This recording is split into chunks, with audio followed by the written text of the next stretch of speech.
ਸਾਰਿਆਂ ਨੂੰ ਸਤਿ ਸ਼੍ਰੀ ਅਕਾਲ। ਮੇਰਾ ਨਾਮ ਰਾਜਵੀਰ ਕੌਰ ਹੈ।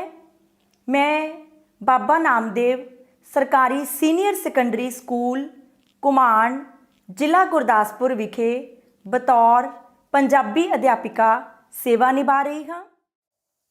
ਅੱਜ ਅਸੀਂ ਪੰਜਾਬੀ ਵਿਸ਼ੇ ਦੇ ਪਾਠਕ੍ਰਮ ਵਿੱਚ ਸ਼ਾਮਿਲ ਚਿੱਠੀ ਪੱਤਰ ਸਕੂਲ ਦੀ ਲਾਇਬ੍ਰੇਰੀ ਨੂੰ ਸੁਚਾਰੂ ਢੰਗ ਨਾਲ ਚਲਾਉਣ ਸੰਬੰਧੀ ਸਕੂਲ ਮੁਖੀ ਨੂੰ ਪੱਤਰ ਲਿਖਣ ਦਾ ਅਭਿਆਸ ਕਰਾਂਗੇ। ਸਭ ਤੋਂ ਪਹਿਲਾਂ ਆਪਾਂ ਗੱਲ ਕਰਾਂਗੇ ਕਿ ਚਿੱਠੀ ਪੱਤਰ ਕਿਸ ਨੂੰ ਆਖਦੇ ਹਨ। ਚਾਹੇ ਕਿ ਸੂਚਨਾ ਦੇ ਖੇਤਰ ਵਿੱਚ ਕ੍ਰਾਂਤੀ ਨੇ ਸਾਡੇ ਜੀਵਨ ਵਿੱਚ ਬਹੁਤ ਵੱਡੀ ਤਬਦੀਲੀ ਲਿਆ ਦਿੱਤੀ ਹੈ, ਪਰੰਪਰਾਗਤ ਚਿੱਠੀ ਪੱਤਰ ਦੀ ਥਾਂ ਮੋਬਾਈਲ ਫੋਨ, ਇੰਟਰਨੈਟ ਅਤੇ ਈਮੇਲ ਨੇ ਲੈ ਲਈ ਹੈ। ਪਰੰਤੂ ਫਿਰ ਵੀ ਚਿੱਠੀ ਪੱਤਰ ਦੀ ਸਾਡੇ ਜੀਵਨ ਵਿੱਚ ਬਹੁਤ ਮਹੱਤਤਾ ਹੈ। ਸਕੂਲ ਪੜ੍ਹਦਿਆਂ ਦਾਖਲਾ ਲੈਣ ਲਈ, ਛੁੱਟੀ ਲੈਣ, ਸੈਕਸ਼ਨ ਬਦਲਣ, ਮੈਚ ਖੇਡਣ ਜਾਂ ਦੇਖਣ ਦੀ ਆਗਿਆ ਲੈਣ, ਕਿਸੇ ਵਿਦਿਅਕ ਟੂਰ 'ਤੇ ਜਾਣ ਦੀ ਮਨਜ਼ੂਰੀ ਲੈਣ, ਫੀਸ ਜਾਂ ਜੁਰਮਾਨਾ ਮਾਫ਼ ਕਰਵਾਉਣ, ਸਕੂਲ ਛੱਡਣ ਦਾ ਸਰਟੀਫਿਕੇਟ ਲੈਣ ਆਦਿ ਵਿਸ਼ਿਆਂ ਲਈ ਬਿਨੇ ਪੱਤਰ ਲਿਖਣੇ ਪੈਂਦੇ ਹਨ। ਉਚੇਰੀ ਪੜ੍ਹਾਈ ਕਰਦਿਆਂ ਵੀ ਸਮੇਂ-ਸਮੇਂ 'ਤੇ ਅਜਿਹੇ ਬਿਨੇ ਪੱਤਰ ਲਿਖੇ ਜਾਂਦੇ ਹਨ। ਆਮ ਜੀਵਨ ਵਿੱਚ panchayat, block, municipal committee, corporation, ਥਾਣਾ, ਤਹਿਸੀਲ, ਜ਼ਿਲ੍ਹਾ, ਪ੍ਰਾਂਤ, ਦੇਸ਼ ਆਦਿ ਦੇ ਮੁਖੀਆਂ ਨੂੰ ਕਿਸੇ ਨਾ ਕਿਸੇ ਕੰਮ ਲਈ ਬਿਨੇ ਪੱਤਰ ਲਿਖਣ ਦੀ ਲੋੜ ਪੈਂਦੀ ਹੈ।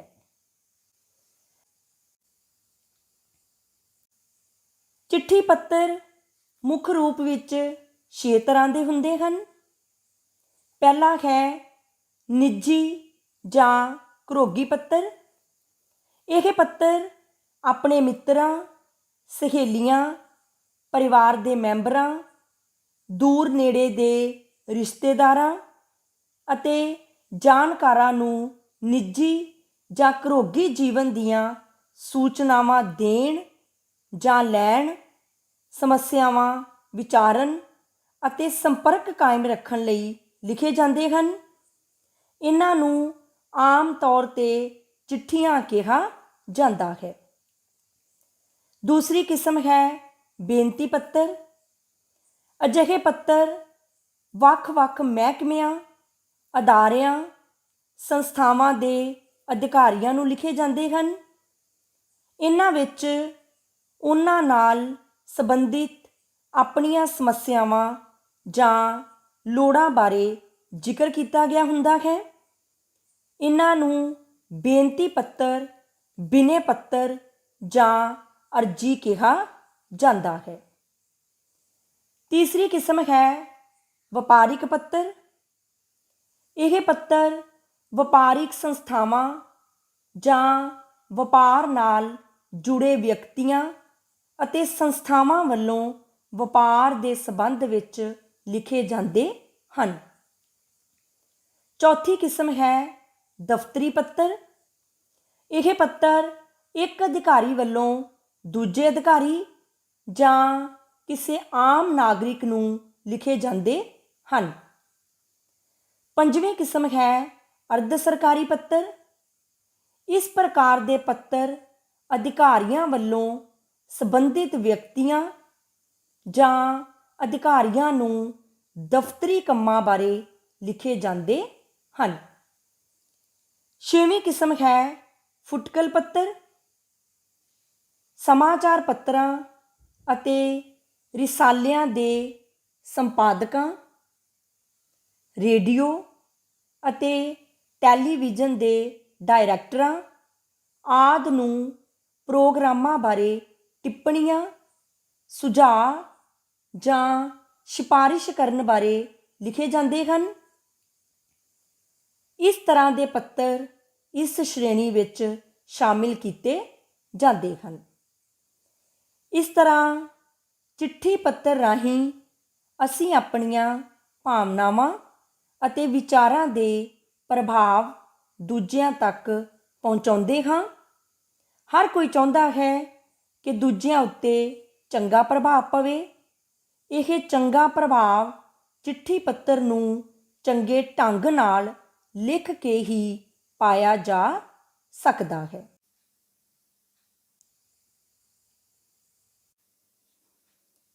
ਚਿੱਠੀ ਪੱਤਰ ਲਿਖਣ ਦੀ ਸੁਚੱਜੀ ਕਲਾ ਸੰਬੰਧੀ ਬਹੁਤ ਸਾਰੇ ਸੁਝਾਅ ਹਨ, ਵਿਧੀਆਂ ਹਨ, ਢੰਗ ਤਰੀਕੇ ਹਨ। ਇਹ ਸੁਝਾਅ ਚਿੱਠੀ ਪੱਤਰ ਲਿਖਣ ਸੰਬੰਧੀ ਉਹਨਾਂ ਨਿੱਕੀਆਂ ਗੱਲਾਂ ਬਾਰੇ ਹਨ ਜਿਨ੍ਹਾਂ ਵੱਲ ਧਿਆਨ ਦਿੱਤਿਆਂ ਚਿੱਠੀ ਪੱਤਰ ਲਿਖਣ ਅਤੇ ਪ੍ਰਾਪਤ ਕਰਨ ਵਾਲੇ ਨੂੰ ਬਹੁਤ ਸਹੂਲਤ ਰਹਿੰਦੀ ਹੈ। ਜਿਵੇਂ ਪਹਿਲਾ ਹੈ ਲਿਖਾਈ। ਚਿੱਠੀ ਪੱਤਰ ਆਮ ਤੌਰ 'ਤੇ ਹੱਥ ਨਾਲ ਲਿਖੇ ਜਾਂਦੇ ਹਨ। ਹੱਥ ਨਾਲ ਲਿਖੇ ਚਿੱਠੀ ਪੱਤਰਾਂ ਵਿੱਚ ਸੁੰਦਰ ਤੇ ਸਾਫ਼ ਲਿਖਾਈ ਦਾ ਬਹੁਤ ਮਹੱਤਵ ਹੁੰਦਾ ਹੈ।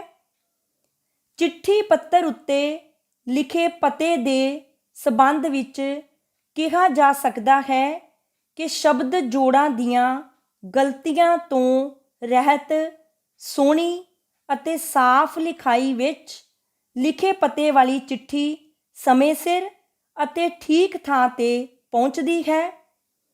ਜੇ ਲਿਖਾਈ ਸਾਫ਼ ਤੇ ਸੁੰਦਰ ਹੋਵੇ ਤਾਂ ਉਸ ਦਾ ਸੁਨੇਹਾ ਜਾਂ ਸੂਚਨਾ ਪੜ੍ਹਨ ਵਾਲੇ ਨੂੰ ਸਹੀ ਢੰਗ ਨਾਲ ਪ੍ਰਾਪਤ ਹੋ ਜਾਂਦੀ ਹੈ। ਅੱਜ ਕੱਲ੍ਹ ਕੰਪਿਊਟਰ ਰਾਹੀਂ ਟਾਈਪ ਕੀਤੇ ਚਿੱਠੀ ਪੱਤਰਾਂ ਦਾ ਰੁਝਾਨ ਵੱਧ ਰਿਹਾ ਹੈ। ਇਹਨਾਂ ਵਿੱਚ ਵੀ ਸ਼ਬਦ ਜੋੜਾਂ ਦੀਆਂ ਗਲਤੀਆਂ ਅਤੇ ਵਿਸਰਾਮ ਚਿੰਨ੍ਹਾਂ ਦੀ ਵਰਤੋਂ ਦਾ ਧਿਆਨ ਰੱਖਣ ਦੀ ਵਿਸ਼ੇਸ਼ ਲੋੜ ਹੁੰਦੀ ਹੈ। ਚਿੱਠੀ ਪੱਤਰ ਲਿਖਣ ਦੀ ਦੂਸਰੀ ਵਿਧੀ ਹੈ ਭਾਸ਼ਾ। ਚਿੱਠੀ ਪੱਤਰ ਦੀ ਭਾਸ਼ਾ ਸਰਲ ਅਤੇ ਸਪਸ਼ਟ ਹੋਣੀ ਚਾਹੀਦੀ ਹੈ। ਬੇਨਤੀ ਪੱਤਰਾਂ, ਵਪਾਰਿਕ ਪੱਤਰਾਂ ਅਤੇ ਦਫ਼ਤਰੀ ਪੱਤਰਾਂ ਦੀ ਭਾਸ਼ਾ ਨਿਸ਼ਚਿਤ ਅਤੇ ਰਸਮੀ ਹੁੰਦੀ ਹੈ। ਆਮ ਤੌਰ 'ਤੇ ਗਿਣੇ ਮਿਥੇ ਸ਼ਬਦਾਂ ਅਤੇ ਵਾਕਾਂ ਵਿੱਚ ਗੱਲ ਆਖੀ ਜਾਂਦੀ ਹੈ। ਚਿੱਠੀ ਦੀਆਂ ਕੁਝ ਸੀਮਾਵਾਂ ਹੁੰਦੀਆਂ ਹਨ, ਇਸ ਲਈ ਗੱਲ ਸੰਖੇਪ ਵਿੱਚ ਕੀਤੀ ਜਾਂਦੀ ਹੈ। ਦੂਜਾ, ਆਮ ਗੱਲਬਾਤ ਨਾਲੋਂ ਥੋੜ੍ਹਾ ਸੰਕੋਚ ਵੀ ਹੁੰਦਾ ਹੈ।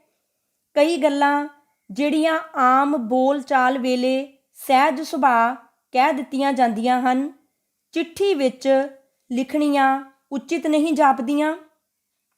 ਇਸ ਲਈ ਚਿੱਠੀ ਵਿੱਚ ਕੇਵਲ ਉਹ ਗੱਲ ਹੀ ਲਿਖੀ ਜਾਣੀ ਚਾਹੀਦੀ ਹੈ ਜਿਸ ਨੂੰ ਵਾਰ-ਵਾਰ ਪੜ੍ਹਨ 'ਤੇ ਵੀ ਉਸ ਦਾ ਗਲਤ ਜਾਂ ਉਲਟਾ ਪ੍ਰਭਾਵ ਨਾ ਪਵੇ। ਚਿੱਠੀ ਪੱਤਰ ਕਿਸੇ ਵੀ ਪ੍ਰਕਾਰ ਦੀ ਹੋਵੇ, ਸਾਡੇ ਹੱਥਾਂ ਨਾਲ ਲਿਖੇ ਹੋਣ ਕਾਰਨ ਜਾਂ ਟਾਈਪ ਕੀਤੇ ਹੋਣ 'ਤੇ ਸਾਡੇ ਦਸਤਖਤ ਹੋਣ ਕਾਰਨ ਸਾਡੀ ਆਖੀ ਗੱਲ ਦੀ ਤਸਦੀਕ ਹੁੰਦੀ ਹੈ, ਜਿਸ ਤੋਂ ਮੁੱਕਰਨਾ ਔਖਾ ਹੁੰਦਾ ਹੈ। ਇਸ ਲਈ ਚਿੱਠੀ ਪੱਤਰ ਵਿੱਚ ਲਿਖੇ ਹਰ ਸ਼ਬਦ ਲਈ ਚਿੱਠੀ ਲੇਖਕ ਜ਼ਿੰਮੇਵਾਰ ਹੁੰਦਾ ਹੈ। ਇਸ ਦੇ ਨਾਲ ਹੀ ਚਿੱਠੀ ਪੱਤਰ ਵਿੱਚ ਸ਼ੁੱਧ ਭਾਸ਼ਾ ਲਿਖਣ, ਪੈਰੇ ਬਣਾਉਣ, ਵਿਸਰਾਮ ਚਿੰਨ੍ਹਾਂ ਦੀ ਸਹੀ ਵਰਤੋਂ ਕਰਨ, ਹਾਸ਼ੀਆ ਛੱਡਣ ਆਦਿ ਗੱਲਾਂ ਵੱਲ ਵੀ ਧਿਆਨ ਰੱਖਣ ਦੀ ਲੋੜ ਹੁੰਦੀ ਹੈ।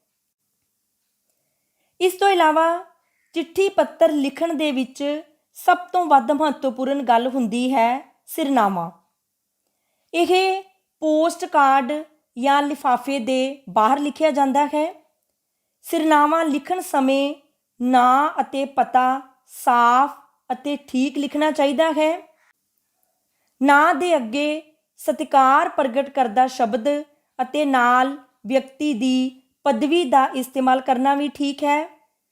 ਔਰਤਾਂ ਦੇ ਨਾਂ ਲਿਖਣ ਵੇਲੇ ਵੀ ਉਹਨਾਂ ਦੀ ਪਦਵੀ ਜਾਂ ਕੁਮਾਰੀ ਅਤੇ ਸ਼੍ਰੀਮਤੀ ਆਦਿ ਲਿਖਣਾ ਚਾਹੀਦਾ ਹੈ।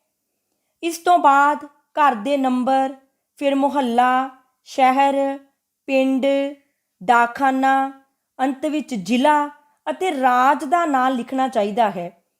ਜੇਕਰ ਪਿੰਨ ਕੋਡ ਪਤਾ ਹੈ ਤਾਂ ਅਖੀਰ ਵਿੱਚ ਪਿੰਨ ਕੋਡ ਜ਼ਰੂਰ ਲਿਖਣਾ ਚਾਹੀਦਾ ਹੈ।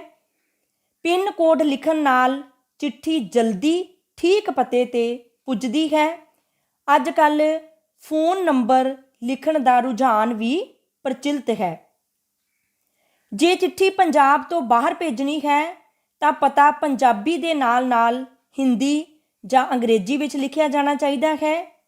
ਜੇ ਚਿੱਠੀ ਵਿਦੇਸ਼ ਵਿੱਚ ਭੇਜਣੀ ਹੈ ਤਾਂ ਪਤਾ ਅੰਗਰੇਜ਼ੀ ਵਿੱਚ ਲਿਖਿਆ ਜਾਣਾ ਚਾਹੀਦਾ ਹੈ। ਆਮ ਤੌਰ 'ਤੇ ਚਿੱਠੀ ਪੱਤਰਾਂ ਦੇ ਆਰੰਭ ਵਿੱਚ ਪੰਨੇ ਦੇ ਸੱਜੇ ਹੱਥ ਵਾਲੇ ਸਿਰੇ ਉੱਤੇ ਪੱਤਰ ਲਿਖਣ ਵਾਲੇ ਦਾ ਆਪਣਾ ਪਤਾ ਲਿਖਿਆ ਜਾਂਦਾ ਹੈ। ਇਹ ਉਸ ਦਾ ਡਾਕ ਦਾ ਪਤਾ ਹੁੰਦਾ ਹੈ। ਜੇ ਪੱਤਰ ਪਿੰਡ ਤੋਂ ਲਿਖਿਆ ਜਾਵੇ ਤਾਂ ਪਹਿਲਾਂ ਪਿੰਡ ਦਾ ਨਾਂ ਲਿਖਿਆ ਜਾਂਦਾ ਹੈ। ਉਸ ਦੇ ਹੇਠਾਂ ਦੂਜੀ ਸਤਰ ਵਿੱਚ ਡਾਕ ਘਰ ਅਤੇ ਤੀਜੀ ਸਤਰ ਵਿੱਚ ਤਹਿਸੀਲ ਅਤੇ ਜ਼ਿਲ੍ਹੇ ਦਾ ਨਾਂ ਲਿਖਿਆ ਜਾਂਦਾ ਹੈ। ਅਗਲੀ ਸਤਰ ਵਿੱਚ ਤਾਰੀਖ ਲਿਖੀ ਜਾਂਦੀ ਹੈ। ਇਸ ਤੋਂ ਇਲਾਵਾ ਪ੍ਰੀਖਿਆ ਦੇ ਮੰਤਵ ਤੋਂ ਵਿਦਿਆਰਥੀ ਪ੍ਰੀਖਿਆ ਭਵਨ, ਸਕੂਲ ਦਾ ਨਾਂ, ਸ਼ਹਿਰ ਦਾ ਨਾਂ ਲਿਖ ਕੇ ਤਾਰੀਖ ਲਿਖ ਲੈਂਦੇ ਹਨ। ਜੇਕਰ ਪ੍ਰਸ਼ਨ ਵਿੱਚ ਪੱਤਰ ਲਿਖਣ ਵਾਲੇ ਦਾ ਪਤਾ ਦਰਸਾਇਆ ਗਿਆ ਹੋਵੇ ਤਾਂ ਫਿਰ ਉਹ ਹੀ ਲਿਖਣਾ ਚਾਹੀਦਾ ਹੈ। ਚਿੱਠੀ ਪੱਤਰ ਦਾ ਮੱਧ ਵੀ ਬਹੁਤ ਮਹੱਤਵਪੂਰਨ ਹੁੰਦਾ ਹੈ। ਮੱਧ ਭਾਗ ਵਿੱਚ ਪੱਤਰ ਦਾ ਵਿਸ਼ਾ ਵਸਤੂ ਹੁੰਦਾ ਹੈ। ਆਰੰਭ ਦੀਆਂ ਸਤਰਾਂ ਵਿੱਚ ਕਈ ਵਿਅਕਤੀ ਰਾਜੀ ਖੁਸ਼ੀ ਪੁੱਛਦੇ ਹਨ ਜਾਂ ਉਹਨਾਂ ਦਾ ਨਾਮ ਲਿਖਦੇ ਹਨ। ਅੱਜ ਕੱਲ੍ਹ ਪੱਤਰ ਦਾ ਮੱਧ ਭਾਗ ਸਿੱਧੇ ਹੀ ਸ਼ੁਰੂ ਕੀਤਾ ਜਾਂਦਾ ਹੈ। ਵੱਧ ਤੋਂ ਵੱਧ ਕਿਸੇ ਪਹਿਲਾਂ ਮਿਲੇ ਪੱਤਰ ਜਾਂ ਸੂਚਨਾ ਦਾ ਹਵਾਲਾ ਦਿੱਤਾ ਜਾਂਦਾ ਹੈ। ਚਿੱਠੀ ਪੱਤਰਾਂ ਦੇ ਆਕਾਰ ਦੀ ਕੋਈ ਸੀਮਾ ਨਹੀਂ ਹੁੰਦੀ। ਜਦੋਂ ਮੱਧ ਭਾਗ ਮੁੱਕਣ 'ਤੇ ਆਉਂਦਾ ਹੈ ਤਦ ਚਿੱਠੀ ਲਿਖਣ ਦਾ ਮੰਤਵ ਦੁਹਰਾਇਆ ਜਾਂਦਾ ਹੈ ਜਾਂ ਉਸ ਬਾਰੇ ਤਾਕੀਦ ਕੀਤੀ ਜਾਂਦੀ ਹੈ। ਹੋਰ ਨੇੜਲੇ ਮੈਂਬਰਾਂ ਜਾਂ ਪੜ੍ਹਨ ਵਾਲਿਆਂ ਪ੍ਰਤੀ ਸਤਿਕਾਰ ਵੀ ਪ੍ਰਗਟ ਕੀਤਾ ਜਾਂਦਾ ਹੈ। ਚਿੱਠੀ ਦਾ ਅੰਤ ਵੀ ਬਹੁਤ ਮਹੱਤਵਪੂਰਨ ਹੁੰਦਾ ਹੈ। ਅੰਤਲੇ ਭਾਗ ਵਿੱਚ ਪੱਤਰ ਲਿਖਣ ਵਾਲਾ ਸੰਬੋਧਨ ਕੀਤੇ ਜਾਣ ਵਾਲੇ ਵਿਅਕਤੀ ਪ੍ਰਤੀ ਆਪਣਾ ਰਿਸ਼ਤਾ ਦੱਸ ਕੇ ਆਪਣਾ ਨਾਂ ਲਿਖਦਾ ਹੈ। ਫਿਰ ਖੱਬੇ ਹੱਥ ਹੇਠਾਂ ਕਰਕੇ ਪੱਤਰ ਪ੍ਰਾਪਤ ਕਰਨ ਵਾਲੇ ਦਾ ਪੂਰਾ ਡਾਕ ਪਤਾ ਲਿਖਿਆ ਜਾਂਦਾ ਹੈ। ਚਿੱਠੀ ਪੱਤਰ ਲਿਖਣ ਦੀ ਕਲਾ ਬਾਰੇ ਦਿੱਤੇ ਨਿਯਮ ਗਣਿਤ ਦੇ ਨਿਯਮਾਂ ਵਾਂਗ ਨਹੀਂ ਹਨ। ਲਿਖਣ ਵਾਲਾ ਹਰ ਵਿਅਕਤੀ ਆਪਣੀ ਨਿੱਜੀ ਸੋਚ, ਰੁਚੀ ਅਤੇ ਪਸੰਦ ਅਨੁਸਾਰ ਇਹਨਾਂ ਵਿੱਚ ਨਿੱਕੀ ਮੋਟੀ ਤਬਦੀਲੀ ਕਰ ਸਕਦਾ ਹੈ। ਇਸ ਲਈ ਚਿੱਠੀ ਪੱਤਰ ਲਿਖਣ ਦੀਆਂ ਵਿਧੀਆਂ ਨੂੰ ਅਸੀਂ ਸੁਝਾਅ ਹੀ ਕਹਿ ਸਕਦੇ ਹਾਂ। ਉਂਝ ਵੀ ਜੀਵਨ ਦੇ ਹੋਰ ਖੇਤਰਾਂ ਵਿੱਚ ਬਦਲਦੇ ਫੈਸ਼ਨਾਂ ਅਤੇ ਰੁਚੀਆਂ ਵਾਂਗ ਸਮਾਂ ਲੰਘਣ ਨਾਲ ਚਿੱਠੀ ਪੱਤਰ ਲਿਖਣ ਦੇ ਸਲੀਕੇ ਅਤੇ ਤਰੀਕੇ ਵਿੱਚ ਵੀ ਤਬਦੀਲੀ ਆਉਂਦੀ ਰਹਿੰਦੀ ਹੈ।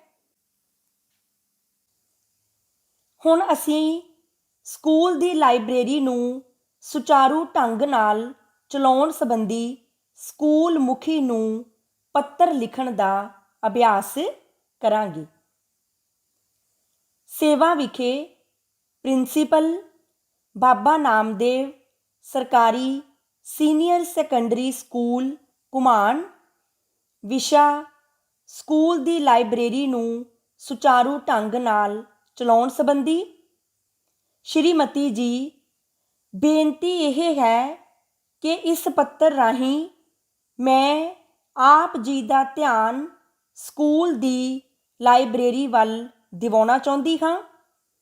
ਜਿਵੇਂ ਮਨੁੱਖੀ ਸਰੀਰ ਨੂੰ ਤੰਦਰੁਸਤ ਰੱਖਣ ਲਈ ਸੰਤੁਲਿਤ ਭੋਜਨ ਦੀ ਲੋੜ ਹੁੰਦੀ ਹੈ, ਇਸੇ ਤਰ੍ਹਾਂ ਮਾਨਸਿਕ ਤੰਦਰੁਸਤੀ ਲਈ ਗਿਆਨ ਦੀ ਜ਼ਰੂਰਤ ਹੁੰਦੀ ਹੈ।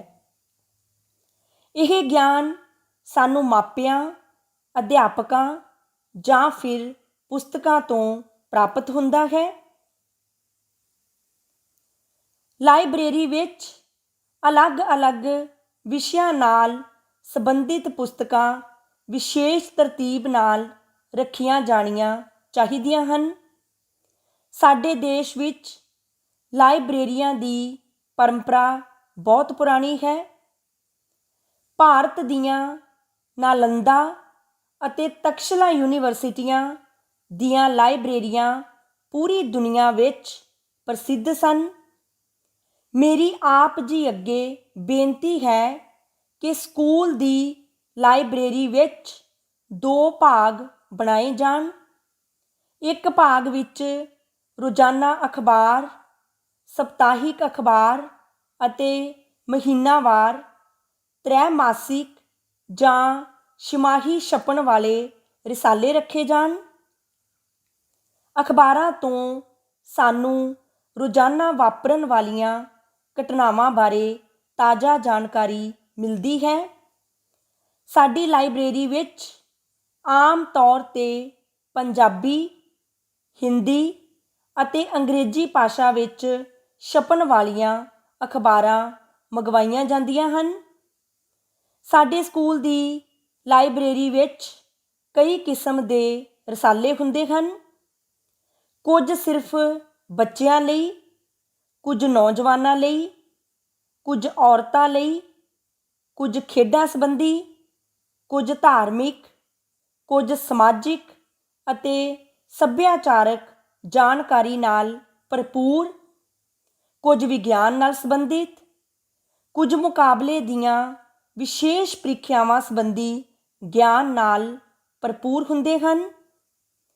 ਕੁਝ ਅਖਬਾਰ ਅਤੇ ਰਿਸਾਲੇ ਵੀ ਭਿੰਨ ਕਿੱਤਿਆਂ ਅਤੇ ਰੁਜ਼ਗਾਰ ਲਈ ਖਾਲੀ ਥਾਵਾਂ ਦੀ ਜਾਣਕਾਰੀ ਦੇਣ ਸੰਬੰਧੀ ਵੀ ਹੁੰਦੇ ਹਨ।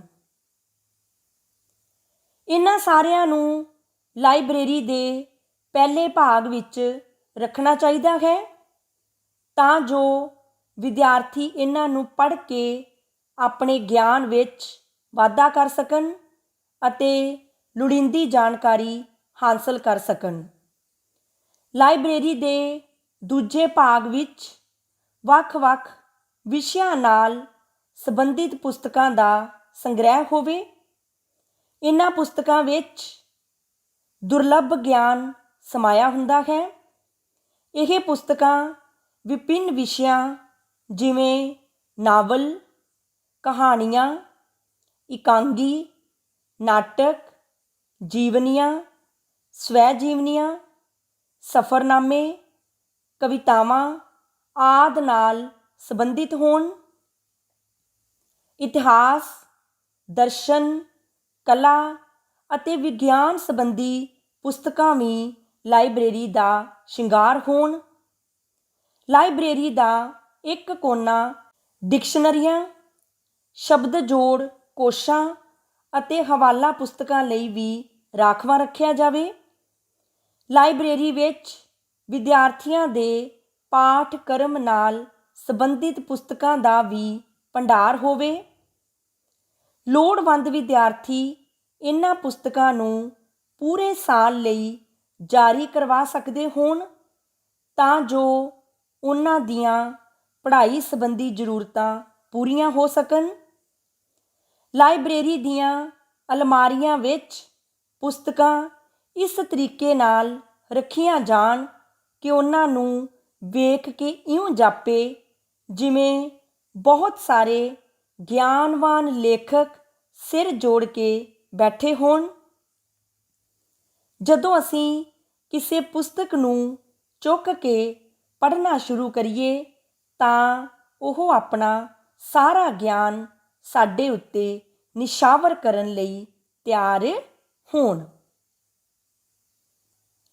ਅਸੀਂ ਆਪਣੀ ਸਮਰੱਥਾ ਅਨੁਸਾਰ ਗਿਆਨ ਦੇ ਇਸ ਅਥਾਹ ਸਾਗਰ ਵਿੱਚੋਂ ਚੂਲੀ ਭਰ ਸਕੀਏ।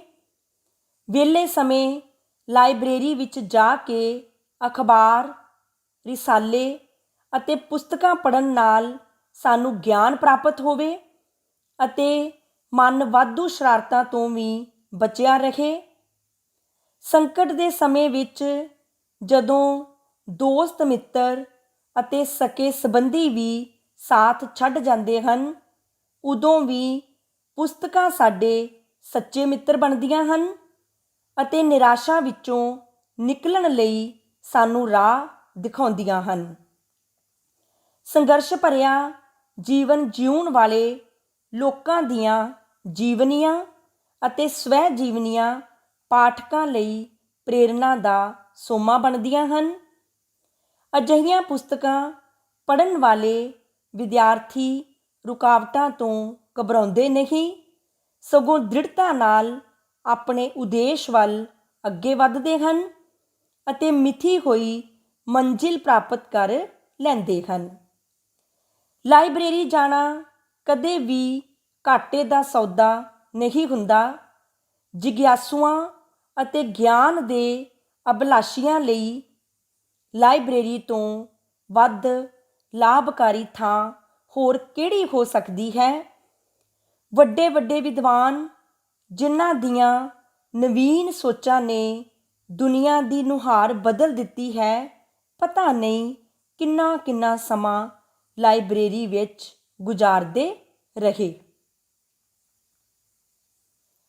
ਪਹਿਲੇ ਸਮੇਂ ਵਿੱਚ ਲਾਇਬ੍ਰੇਰੀਆਂ ਅੱਜ ਕੱਲ੍ਹ ਵਾਂਗ ਆਮ ਨਹੀਂ ਹੁੰਦੀਆਂ ਸਨ ਅਤੇ ਨਾ ਇੰਨੀਆਂ ਸੰਗਠਿਤ। ਇਸ ਕਰਕੇ ਉਦੋਂ ਗਿਆਨੀ ਲੋਕ ਥਾਂ ਥਾਂ ਘੁੰਮਦੇ ਸਨ।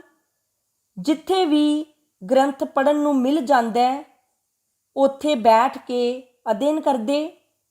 ਹੁਣ ਸਹੂਲਤਾਂ ਜ਼ਿਆਦਾ ਹਨ। ਚੰਗੇ ਕਾਗਜ਼, ਉੱਤਮ ਛਪਾਈ ਅਤੇ ਆਕਰਸ਼ਿਤ ਜਿਲਦਾਂ ਵਿੱਚ ਵੱਖ-ਵੱਖ ਵਿਸ਼ਿਆਂ ਦੀਆਂ ਬੇਸ਼ੁਮਾਰ ਕਿਤਾਬਾਂ ਇੱਕੋ ਥਾਂ ਮਿਲ ਸਕਦੀਆਂ ਹਨ। ਸਾਫ ਸੁਥਰਾ ਆਲਾ ਦੁਆਲਾ, ਚਾਨਣ, ਹਵਾ, ਬੈਠਣ ਦਾ ਪ੍ਰਬੰਧ ਪੜ੍ਹਨ ਵਾਲਾ ਹੋਵੇ ਤਾਂ ਗਿਆਨ ਲਾਲਸਾ ਨੂੰ ਰੱਜ ਰੱਜ ਤ੍ਰਿਪਤ ਕਰ ਸਕਦਾ ਹੈ। ਹੋਰ ਪੜ੍ਹਨ ਵਾਲਿਆਂ ਦੀ ਸੰਗਤ ਵਿੱਚ ਮਨ ਮੱਲੋ ਮੱਲੀ ਪੜ੍ਹਨ ਨੂੰ ਕਰਦਾ ਹੈ। ਨਾਲੇ ਗਿਆਨ ਦਾ ਵਿਸ਼ਾਲ ਸਮੁੰਦਰ ਤੱਕ ਕੇ ਆਪਣੇ ਤੁੱਛ ਗਿਆਨ ਦਾ ਅਹਿਸਾਸ ਸਾਡੇ ਅੰਦਰ ਉਸ ਨਿਮਰਤਾ ਭਾਵ ਨੂੰ ਜਗਾਉਂਦਾ ਹੈ ਜਿਸ ਦਾ ਧਾਰਨੀ ਹਰ ਪੜ੍ਹਿਆ ਲਿਖਿਆ ਮਨੁੱਖ ਹੋਣਾ ਚਾਹੀਦਾ ਹੈ। ਸੱਚ ਤਾਂ ਇਹ ਹੈ ਕਿ ਇੱਕ ਕਤਰਾ ਜਦੋਂ ਸਮੁੰਦਰ ਦੇ ਨਜ਼ਦੀਕ ਹੁੰਦਾ ਹੈ ਤਾਂ ਸਮੁੰਦਰ ਦੀ ਵਿਸ਼ਾਲਤਾ ਤੇ ਗਹਿਰਾਈ ਉਸ ਵਿੱਚ ਝਲਕਣ ਲੱਗਦੀ ਹੈ। ਤਦੇ ਤਾਂ ਅੱਜ ਵੀ ਲਾਇਬ੍ਰੇਰੀ ਕੇਵਲ ਵਿਦਿਆਰਥੀਆਂ ਲਈ ਨਹੀਂ ਹੁੰਦੀ, ਇਹ ਹਰ ਉਮਰ ਦੇ ਵਿਅਕਤੀਆਂ ਦੀ ਲੋੜ ਬਣ ਗਈ ਹੈ। ਵਿਦਿਆਰਥੀਆਂ ਨੂੰ ਸਕੂਲ ਪੱਧਰ ਉੱਤੇ ਹੀ ਲਾਇਬ੍ਰੇਰੀ ਜਾਣ ਅਤੇ ਪਾਠਕ੍ਰਮ ਤੋਂ ਇਲਾਵਾ ਹੋਰ ਚੰਗੀਆਂ ਕਿਤਾਬਾਂ ਪੜ੍ਹਨ ਦੀ ਚੇਟਕ ਲਾਈ ਜਾਣੀ ਜ਼ਰੂਰੀ ਹੈ। ਚੰਗੀਆਂ ਪੁਸਤਕਾਂ ਦੀ ਚੋਣ ਕਰਨ ਵਿੱਚ ਅਧਿਆਪਕਾਂ ਨੂੰ ਵਿਦਿਆਰਥੀਆਂ ਦੀ ਮਦਦ ਕਰਨੀ ਚਾਹੀਦੀ ਹੈ। ਅਧਿਆਪਕ ਚੰਗੀਆਂ ਕਿਤਾਬਾਂ ਬਾਰੇ ਸਵੇਰ ਦੀ ਸਭਾ ਵਿੱਚ ਜਾਂ ਜਮਾਤ ਵਿੱਚ ਜਾਣਕਾਰੀ ਦੇ ਸਕਦੇ ਹਨ। ਇਨ੍ਹਾਂ ਕਿਤਾਬਾਂ ਵਿਚਲੀਆਂ ਕੁਝ ਗੱਲਾਂ ਵਿਦਿਆਰਥੀਆਂ ਨਾਲ ਸਾਂਝੀਆਂ ਕਰਕੇ ਉਹਨਾਂ ਵਿੱਚ ਪੁਸਤਕਾਂ ਪੜ੍ਹਨ ਲਈ ਉਤਸੁਕਤਾ ਪੈਦਾ ਕੀਤੀ ਜਾ ਸਕਦੀ ਹੈ। ਆਪਣੇ ਸਕੂਲ ਵਿੱਚ ਇੱਕ ਪਾਠਕ ਕਲੱਬ ਵੀ ਹੋਣਾ ਚਾਹੀਦਾ ਹੈ। ਵਿਦਿਆਰਥੀਆਂ ਵੱਲੋਂ ਜਾਰੀ ਕਰਵਾਈਆਂ ਕਿਤਾਬਾਂ ਵਿੱਚੋਂ ਲਾਇਬ੍ਰੇਰੀਅਨ ਜਾਂ ਅਧਿਆਪਕ ਵਿਦਿਆਰਥੀਆਂ ਤੋਂ ਕੁਝ ਪ੍ਰਸ਼ਨ ਪੁੱਛ ਸਕਦੇ ਹਨ। ਇਸ ਤਰ੍ਹਾਂ ਕਰਨ ਨਾਲ ਵਿਦਿਆਰਥੀ ਕਿਤਾਬ ਨੂੰ ਵਧੇਰੇ ਰੁਚੀ ਨਾਲ ਪੜ੍ਹਨਗੇ। ਚੰਗੀਆਂ ਕਿਤਾਬਾਂ ਵਿੱਚੋਂ ਵਧੀਆ ਵਿਚਾਰ ਵਿਦਿਆਰਥੀ ਆਪਣੀ ਡਾਇਰੀ ਵਿੱਚ ਵੀ ਲਿਖ ਸਕਦੇ ਹਨ। ਹਰੇਕ ਵਿਦਿਅਕ ਵਰ੍ਹੇ ਦੇ ਅੰਤ ਉੱਤੇ ਵਧੀਆ ਵਿਦਿਆਰਥੀ ਪਾਠਕ ਚੁਣ ਕੇ ਉਸ ਨੂੰ ਸਨਮਾਨਿਤ ਕੀਤਾ ਜਾਣਾ ਚਾਹੀਦਾ ਹੈ।